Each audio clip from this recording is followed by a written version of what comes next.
My name is Haley Haran, and today I am here with Dr. Yemisi Ajumobi.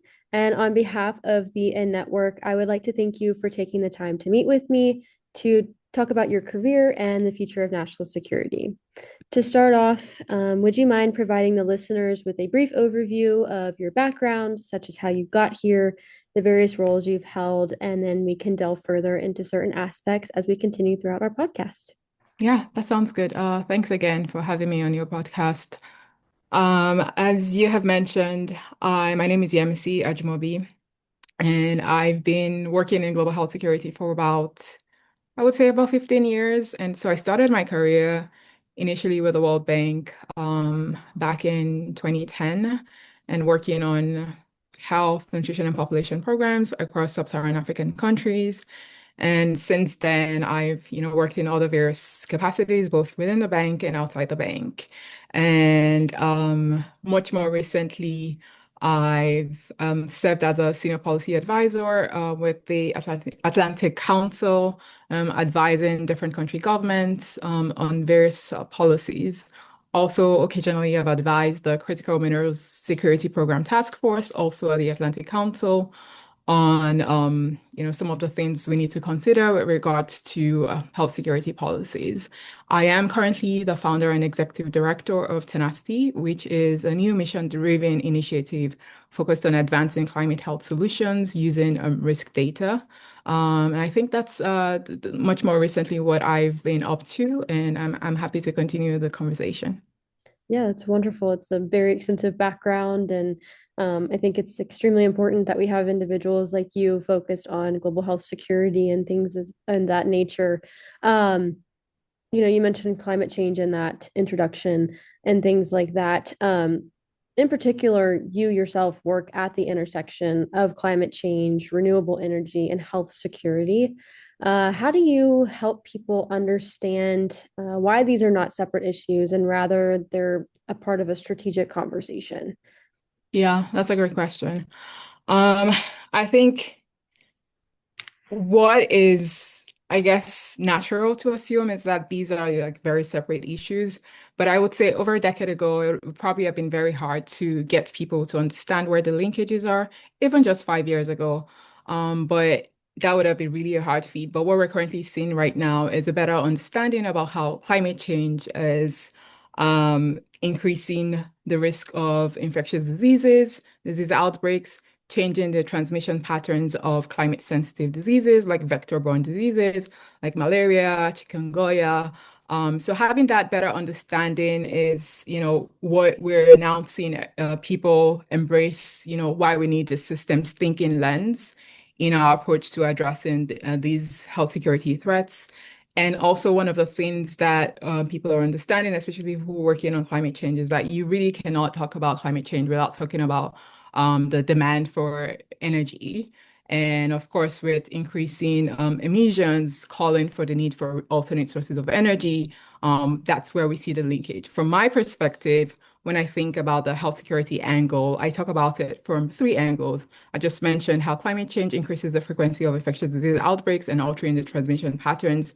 The second one is with regards to our responsibility within the health sector to not just focus and call awareness to how climate change and other associated environmental drivers are increasing health security risks, but also understanding what is our collective responsibility within the health sector to reduce our contribution to the climate crisis. And so, what are some of the ways we can ensure that health systems are climate resilient, so reducing emissions across the various health systems functions, including manufacturing, and vaccine production, for example. And then the third angle that I come at is one that is, I guess, the least recognized, which is how, with the increasing demand for renewables, of course, we require more critical minerals in that sense, like, for example, lithium for and battery storage systems. And of course, that means that more mining operations are happening. And so I come at it from the angle of ensuring that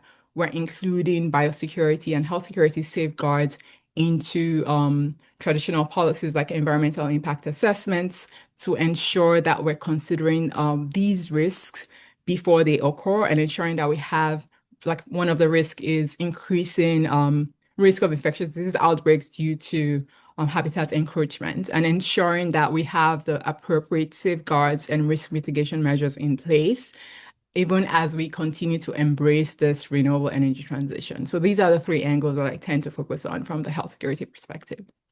And within those three angles, do you feel that one is being more addressed in policy compared to the others? And um, how do you think that we can bridge that, I guess, lack of initiative on the other two fronts moving forward so that all angles can be adequately addressed?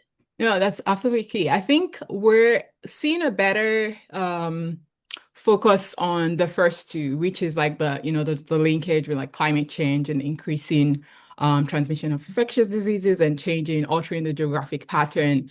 I think I also mentioned that the third one is the least, it's the least recognized ones.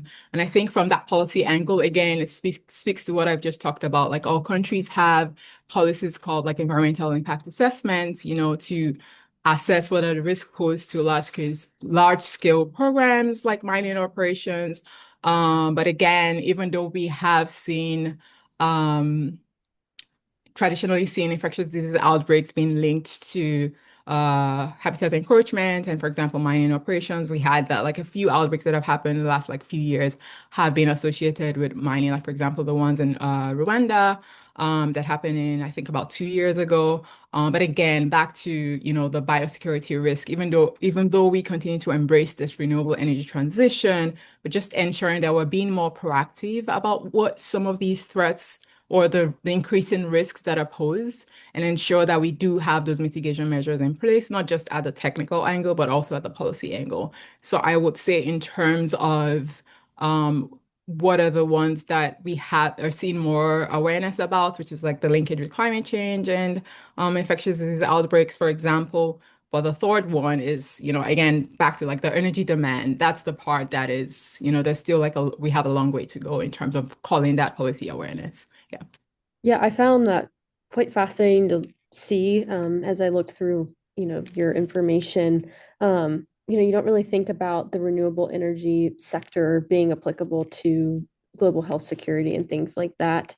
And I would even say that I myself was naive before, obtaining my undergraduate degree because I didn't think about various factors that apply to health security. Hmm. Um, I took a class and they focused on economic security, health security, and things like that within human rights, even. Yeah.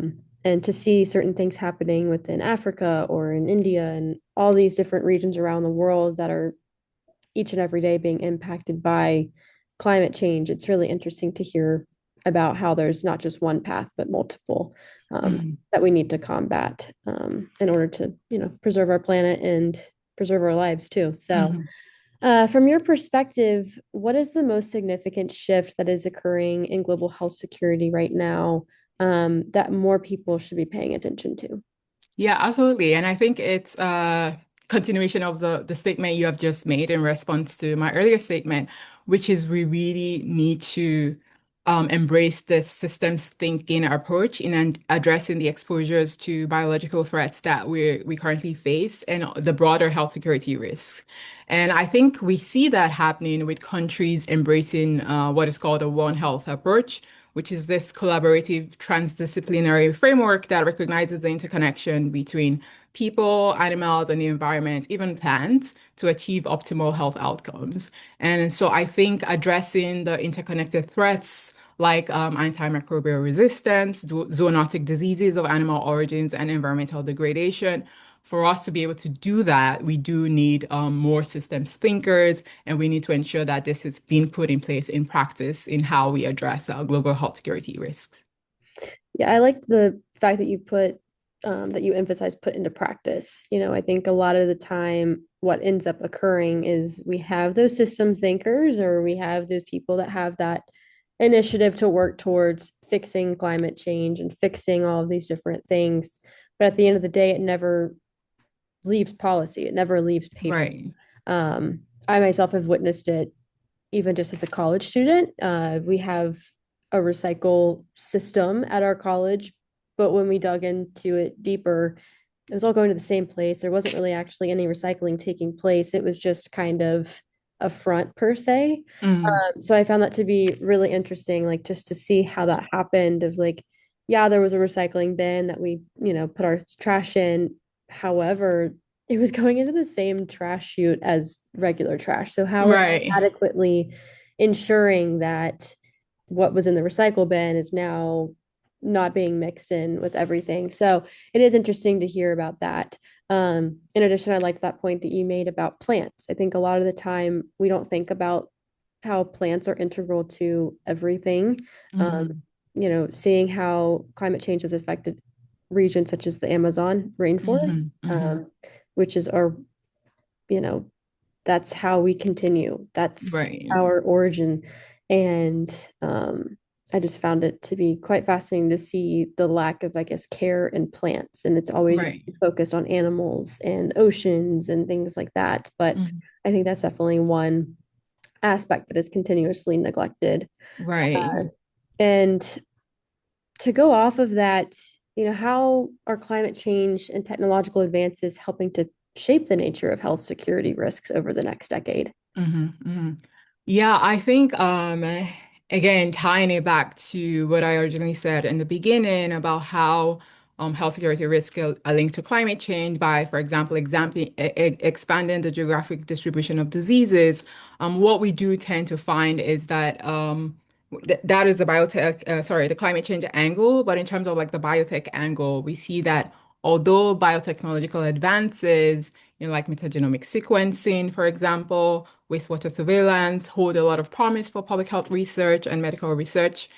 They are also reducing the burdens and barriers, traditional barriers to manipulating biological systems. And of course, this raises, governance challenges around like biosecurity, biosafety, and ensuring responsible use. Traditionally, this has been referred to as like the dual use research of concern.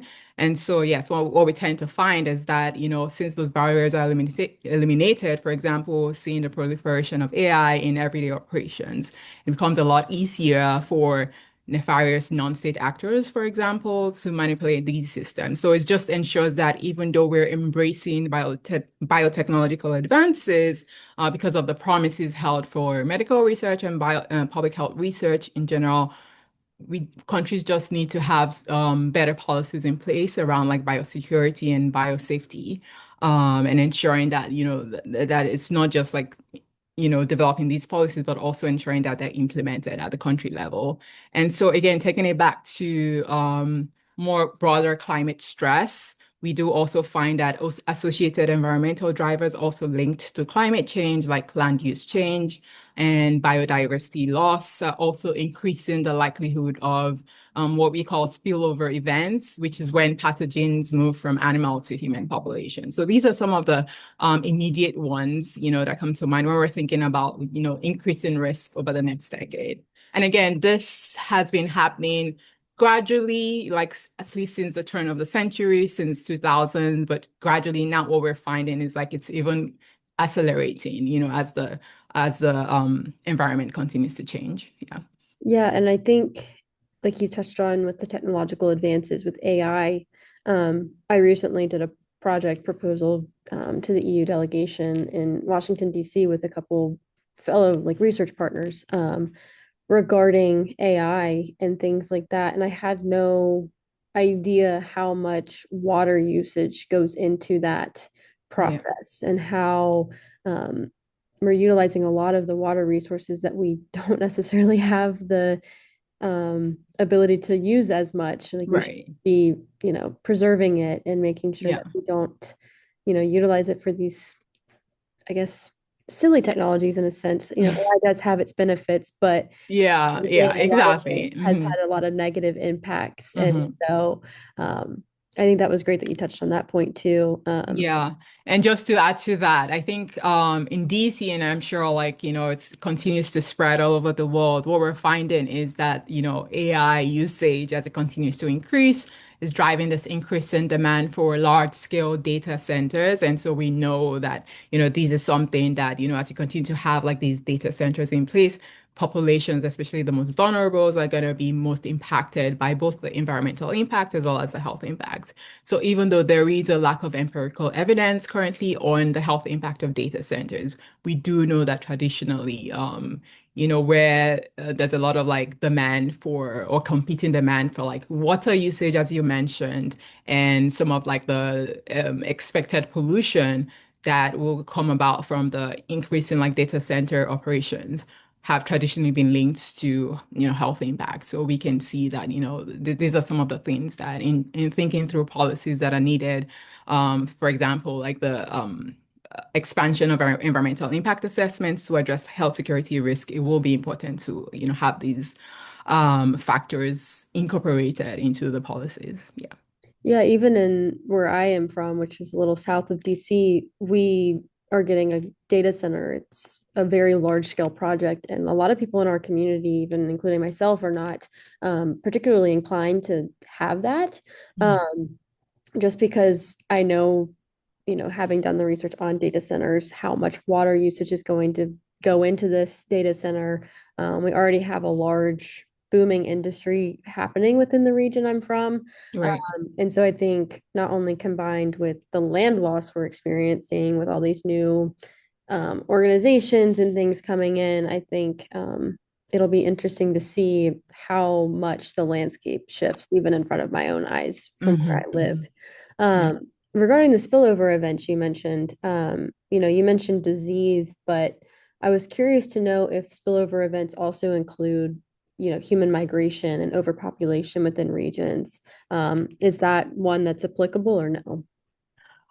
So you can tend to look at it as spillover events are traditionally referred to as, again, when pathogens cross species. We gave the example of animals to humans, but of course, what might accelerate this, as just as you talked about, like population migration, um, this would spillover events could be accelerated when you do have like populations being displaced because you see they're in close contact with each other and the tendency that populations are moving with compromised immunity, for example, it means that it provides a breeding ground for pathogens that they can migrate, especially when you have like displaced populations for like for example within like livestock herders, for example. And so it means that as they're migrating and migrating with also their livestock, there's an increasing risk of a pathogen within a livestock to migrate to, other humans as they come in contact with, as they interact across species. Yeah.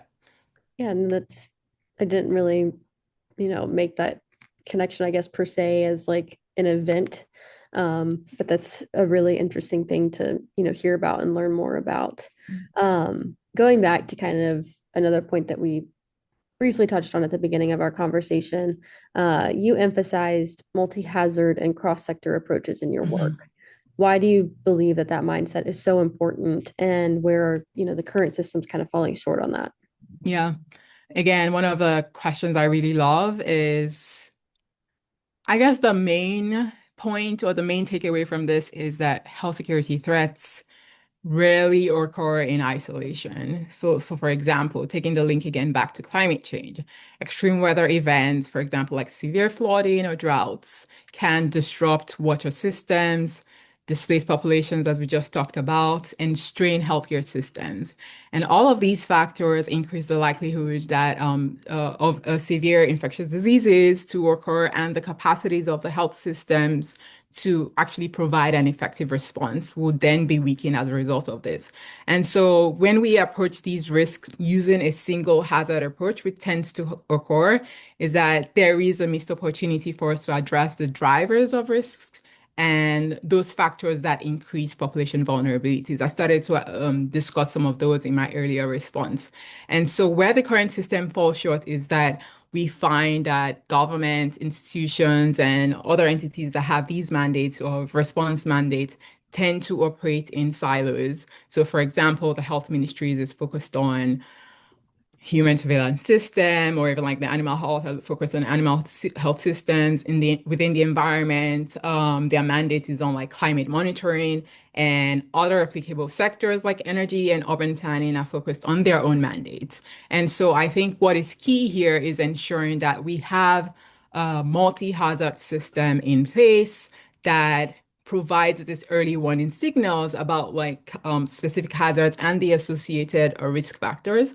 So you would have like a early warning signal for, I guess, to forecast an upcoming flooding. We should be able to have a cross like multi-hazard system in place that also makes predictions about increase in infectious disease outbreaks or waterborne diseases as a result of like this severe flooding event. So that would be the ideal, and that's what we're striving to do, even at Tenacity, where we focus on anticipatory risk intelligence, is really to understand how we can ensure we have like these multi-hazard early warning systems in place. Yeah, so I take it that those are currently in development. And I think it's interesting, like you said, that they work in silos. Um, but I think it's important that we continue to push forward for those early warning signals. I think a lot of the time, even like you said with natural disasters, I think a lot of the time we still don't have the proper warning systems even for Hmm. those. And if Yeah, we don't have it for that, we then can't ensure that moving forward for infectious diseases that may arise, from floodwaters or um, I always think about the tsunamis in Japan and things like that have right. happened, um, and how detrimental that can be for infection to spread. Um, so I just think it's important that we continue that initiative that you're working on. Um, you also briefly touched on that response, the surveillance tools. Um, and so I'd like to know how the advances within those tools are changing to Mhm. how governments prepare and detect and respond to those health threats that, currently aren't fully implemented and are in that developmental stage. Right. Um, in terms of like those like multi-hazard early warning systems, so obviously at that kind of like global level, the UN is like providing the types of like frameworks that need to be put in place in designing like multi-hazard systems. And so, where, institutions, private sector at the country level, can then use that framework to, as kind of the boundaries for designing the systems. But even more so, current data analytics tools and advances in surveillance, such as like pathogen genomic surveillance and wastewater surveillance, really does allow for earlier pathogen detection so governments can detect trends in emerging diseases and put in place mitigation measures before they escalate into like this large scale crisis. And so what we currently find is that studies on one good example is like studies on climate sensitive vector-borne diseases across some sub-Saharan African countries show that including climate variables like temperature, rainfall, and humidity in predictive models significantly improve outbreak prediction accuracy. And so you also find that a lot of researchers that focus on designing machine learning models use these long-term climatic and environmental data to enable health authorities to earlier anticipate outbreaks periods to inform resource. I think the key here is using this data before the crisis has occurred, these anticipatory data to inform decision making, allocation of resources, because you tend to find that even when there's a crisis, resources are really scarce, right? So it's important to ensure that you have this insight to inform effective allocation of resources and, very importantly, the design of interventions. And again, some data analytics tools like geospatial intelligence also help map blind spots and to ensure that we kind of have a visual representation of where there is a need to target interventions. And so I think those are some of the things that are currently happening right now that putting more focus and investment into building these institutional capacities will go a long way in helping us be more proactive at anticipating this global health security risk and move us from the traditional reactive response to a more proactive one. I think it's really quite fascinating to see how, you can even use humidity and rainfall, like you were mentioning. And I think that's extremely important within certain regions, like you mentioned in sub-Saharan Africa, because I think it's traditionally been known that it's significantly harder for them to have adequate access to healthcare in certain regions within that country. Um, and so I think, having those abilities to even, like you said, implement GIS systems to find those blind spots and to help them will be extremely influential in their ways of ensuring vaccines get to these people, um, and helping them, prevent that spread of disease. Because I think we all remember the Ebola outbreak that occurred in Africa too. And I think it would be really interesting to have seen how, the use of that different data could have helped lessen the spread for Hmm. those Hmm. people. Yeah. Um, so to go off of that as well, if global health security is going to look meaningfully different in the next 10 years, what needs to change starting now, whether at the governmental level, individual level, like you and I, what do you recommend should be changed? Yeah, I think yeah, a big one really is, international cooperation. Because as you mentioned, it's like the key word here is global, right? Where there are specific like threats, it's really just shared at a global level. We do have those threats at the national level as well. But, health security threats, it might start from the national level, but it's also like a global threat eventually, as we saw with the COVID-19 pandemic. And so it is around things like, better international cooperation for addressing these shared threats, less competition for resources or having an underlying agenda, especially in relation to like biomanufacturing. And so one example of that is like we saw during the COVID-19 pandemic, the issues around vaccine nationalism, which was a big problem. So just ensuring that, we have a better way of, improving our coordination and cooperation around, access to vaccines. I think one of I guess the bright light as a result of that, I mean, obviously it was a very terrible period, but as a result of that is we did see the need to improve vaccine manufacturing capacities across developing economies. And so we see now that, like in countries or regions across like West Africa and Southern Africa, there's been more push and focus on improving vaccine manufacturing capacities away from the traditional, capacities, centered in the West and countries in the West. So I think, speaking to that more broadly is the need for us that we don't have to wait for a crisis to occur to find various mechanisms, even around things like data sharing mechanisms, ensuring that we kind of have like the policies in place and ensuring that those policies do not ensuring those policies address things like punitive measures. We also, again, back to COVID-19 pandemic, we saw what that happened where, you share data about how the pathogen is spreading, but as a result of that, there were like punitive measures in place. I think it was in South Africa where there was like travel bans and all of these things. So I think what will be important is as we continue to improve our preparedness for outbreaks with epidemic and pandemic potential, we do not have to wait for those to occur before we find better mechanisms of improving international cooperation. So those are the big ones for me. Yeah, no, I think it's important, like you mentioned, the COVID-19 pandemic. I can't remember the book off the top of my head, but I read one in college that, all they thought in the government, at least in the United States, was, oh, we're prepared. We're prepared. We're ready for it. When it happens, we'll have the Hmm. methods in place to prevent, wide scale spread. But as we saw, we weren't adequately prepared, if prepared at all, on a lot of fronts. On how to mitigate and stop the spread of that virus. And so, like you mentioned, it doesn't need to happen for us to kind of have that wake up, um, and kind of go to work mentality of we need to start planning for the next one, even if we might Right. not know what it is. Um, Exactly. and I think that's something that on a personal level, I think is what hinders us a lot of the time in those policy implementations is that we're like, oh, we'll be ready. We'll be ready. We'll Hmm. have these on paper. But until you implement it, you can't ensure that when the time Right. comes, it's actually going to help efficiently. Right.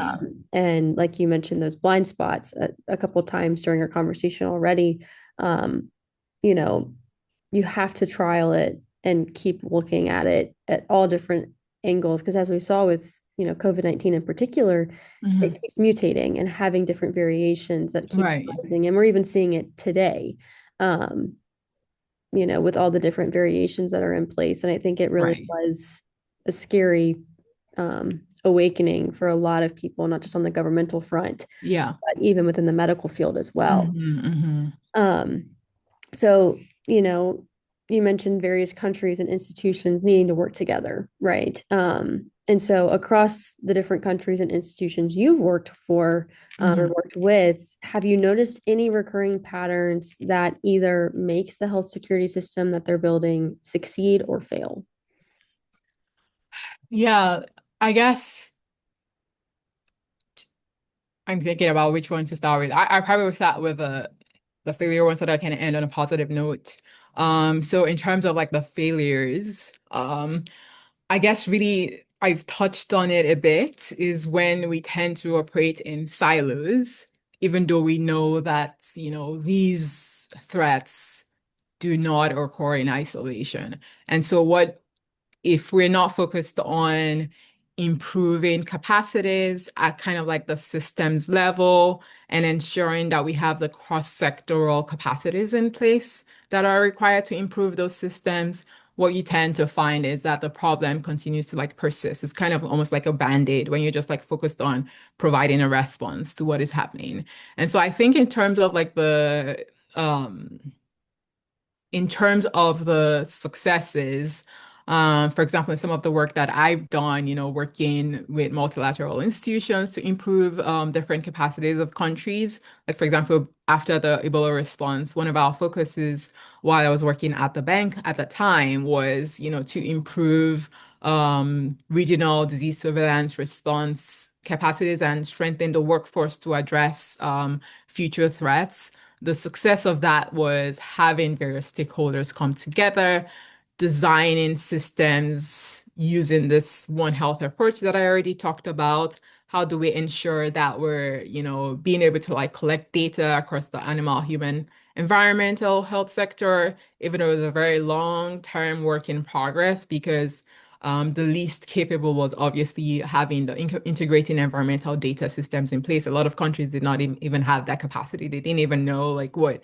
variables or, who were the people in the environmental sector you would need to talk to, for example. But over the years, we've found that so a lot of those successes, some of the research that I had done fairly recently as a doctoral researcher at Hopkins was really, bringing these stakeholders together across different government functions and across multilateral institutions, so UN Environment, WHO, FAO, to really talk through how to better integrate the environmental sector. And so what we're seeing as a success is for those countries, I will say a lot of the East Asian countries are making a lot of progress of incorporating environmental data into having these interoperable platforms in place within animal health and human health systems. I will find that a lot of like those successes are coming through with, being better prepared to anticipate, like for example, climate-driven health threats. So I think it's really at the systems level, a lot of like what those successes are about. Is we've talked a lot about systems thinking and not just the thinking, but actually in practice, what would that would entail? Yeah. No, I think that's really interesting to see how, like you mentioned, some governments still don't even have um, those methods and things in place, and didn't really think about certain avenues, before they started thinking, you know, in a network in a certain way. Um, and so I just find that to be quite shocking at times, but then also, I guess it would also depend on the region and things like that of where they are at, like with the research background, like you said, as the East Asian countries are, really taking that lead initiative alongside the United States. I think it's really interesting to hear about that. Yeah, but I will say to clarify, I don't necessarily think that it has to do with, what region and in terms of like developing versus developing economy. That's not what the problem is. I think it's again back to the point about like institutions operating in silos. I think it was even much more recently that, I think developed countries like the US, for example, are now thinking through like, okay, yeah, the environment, a lot of like the environmental variables, we're getting much more informed about using like, obviously NASA data and a lot of those to include in our like predictions and forecasting and whatnot. So I would say it's really not about like developing versus developing economies. I think it's really just around like competition for resources, for example. Some aspects of it obviously has to do with like institutional capacity strengthening as well, for a lot of like countries that are still like developing those systems in place. But a big part of it has to do with, in theory, it sounds like a great idea to talk about this like One Health approach, environment, animal, human health interface. But in practice, it hasn't been until very, very recently when the environmental sector was included as part of this like quadripartite, which was right after COVID-19. It hasn't been until then that, across the board, we find countries are now trying to find better ways to include the environmental sector, but this has been something that across the board, a lot of countries were just not doing. Yeah. Okay. Um, no, it's still very interesting to think about as we move forward, in the world at all levels and things like that. So thank you for the clarification. Lastly, I always like to end podcast episodes on a positive note. So for students and young professionals who want to work in global health security or biotechnology policy, what should they be doing now to position themselves meaningfully, and what advice would you have? Yeah. First of all, this is great that you're doing this initiative to, provide more awareness and understanding about these national security issues and how it links to the broader, like, global risk that we face. So I think if I look at that question, through the lens of even my own career, like starting early on, almost 2 decades ago, I would say a big part of it has to do with, first of all, understanding the core aspect of global health security of interest, and once that is kind of clear, it would evolve over time. But once that is kind of like clear what areas of interest, because it's quite broad, it will also be equally important. Back to the point about systems thinking, to put in place that like systems thinking hat and think about those underlying factors that are at play associated with the areas of interest, then explore opportunities related to these areas where you can hone your understanding and expand your network with interdisciplinary professionals. Recognize early on that these issues, as I mentioned a few times, are never isolated to a single sector. So consider one of the strategy of doing that is like, for example, consider parallel fields like biotechnology and think about aspects of those technology of interest. So it could be things like genomic surveillance, for example, wastewater surveillance, early warning systems, and explore early career opportunities in this area. So a good way of thinking about it might be of what aspect am I interested in across the continuum of prevention, preparedness, early detection, and response, and identify opportunities to build relationships with, people more in advanced in their field. And then I will say, for those within the DC area, not even limited to DC, but we're just going to say DC because we're both in DC currently right now. But think about there's so many of them. Identify like these fellowships, early career pathways, leadership development program, and field building programs you can be a part of, that are targeted, towards emerging leaders and young professionals. For some people might not feel immediately, after identifying these opportunities, might not feel immediately ready to apply, but that's really okay. I think what's important is to start positioning yourself early on to work on this, either applying after a few years, give yourself like a timeline to apply for them. And then within that time period, you can do things like having personal blog posts, for example, increasing your research skills in those areas to talk about like topics of interest, and then hone those, relationships as well. Like a common one we talk about is have finding the right mentors, but I think it's always easier said than done because it's really about like establishing and building those relationships over the long term, ensuring that yes, have mentorship, but it's not just mentorship when one needs something from the mentors, but it's just even like the typical like, oh, check in. Oh, I just wrote this post and what do you think about this? So kind of like things like that is where it's like you're establishing like a two-way relationship, with the mentors over time. And as I mentioned, like the leadership development program that speaks to, building career pathways. One of the things we're working on at Tenacity is a new initiative. It's called the Tenacity Pathfinders Program that was we're preparing to launch soon. So keeping an eye out on those types of opportunities, the ones that currently exist that I'm aware of, as well as the Emerging Leaders in Biosecurity Initiative with the Johns Hopkins Center for Health Security, which is such a fantastic program.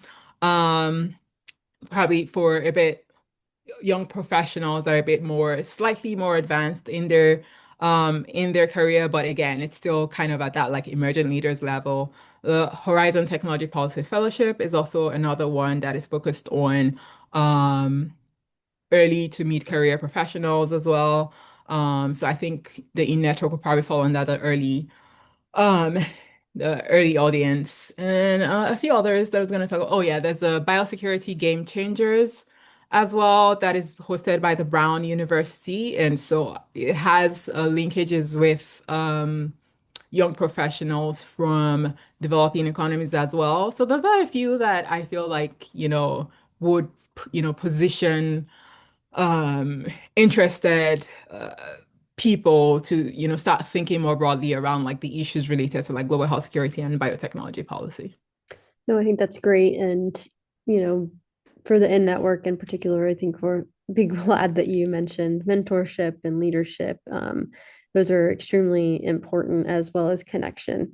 Connection today brings you 10 times further than, um, you know, just going on your own. And it's important to find those people like those mentors that help and build you into the person that you need to be to, become you know, global security experts or whatever field that they're interested in.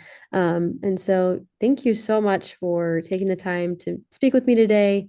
And the In Network was grateful to have you on our podcast. Yeah, thank you. And yeah, sorry that I cannot stay a bit longer. I'm like jumping right into another meeting right now, but I'm happy to be in touch and we can continue to think about ways to help, the people you serve.